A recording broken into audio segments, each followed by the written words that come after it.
Hey everybody, and welcome to my N5 series on the SP404 mk2, where I cover a topic in about 5 minutes. This is session 34.4, and actually this is probably just kind of as far as I was going to take showing how to do some of the synth stuff. I mean, hopefully I've covered enough times doing like loop and reverse and a couple other things.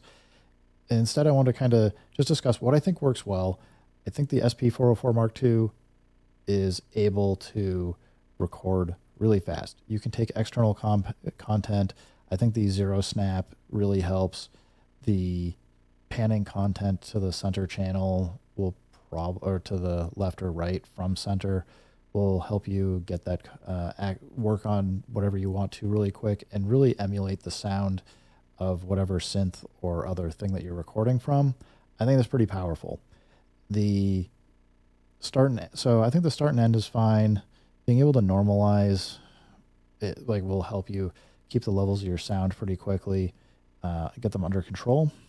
The pitch and speed, there are some creative things you can do here, although I do want to say, just as a reminder, when you are adjusting pitch here, it's going to ignore whatever pitch that you set here when you go into chromatic mode, and it's going to ignore it under your TR rec when you are trying to record pitched replayed content for TR rec. So it works, but it's got a few things where it's missing that. And I think the envelope, by hitting shift and pitch speed, it's fine. I do wish that the envelope wasn't a one-to-one match for, whoop, sorry, I was just trying to show. I wish this wasn't a one-to-one match for whatever the sample was down here, and instead at least knew when you went into loop mode or ping pong mode that it was showing you what the envelope should be or could be decoupled or detached from the single cycle sample, because basically it's forcing you to re-record your content like we did earlier so you can make it fit whatever that slope is that you want. I'm not so hung up on this needing to be an ADSR. I kind of wish it was like we could have like a shift mode or something where you could do an attack, decay, sustain, release, and have it be decoupled. Maybe that's something they can fix in a future update. I don't know.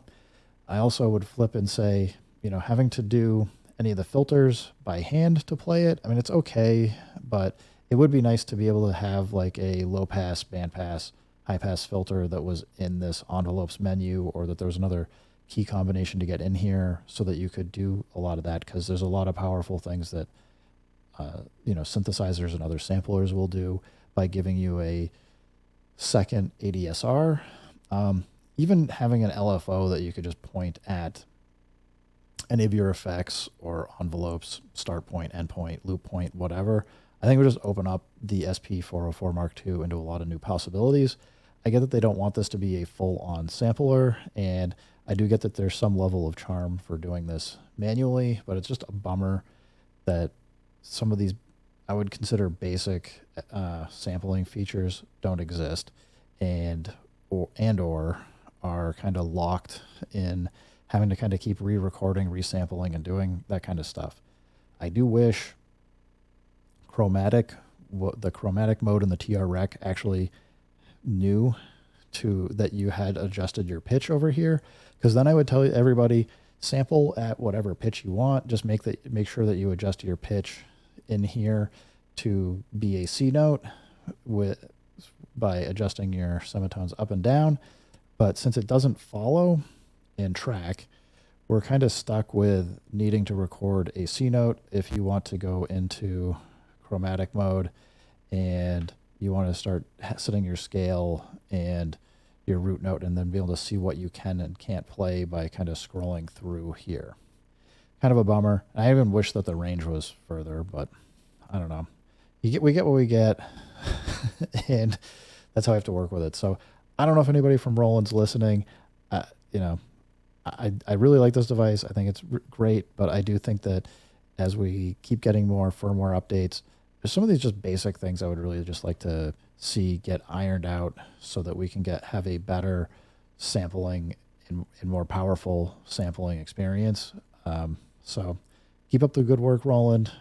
Really appreciate where you've taken the SP404 mk2 so far, but I think there's like plenty of like little minor things that would be really cool to help step up the game. Anyway, guys, thanks for stopping by. I hope you guys are listening, having fun, making your own samples, and just playing them on the SP404 Mark II. I think it's a great device.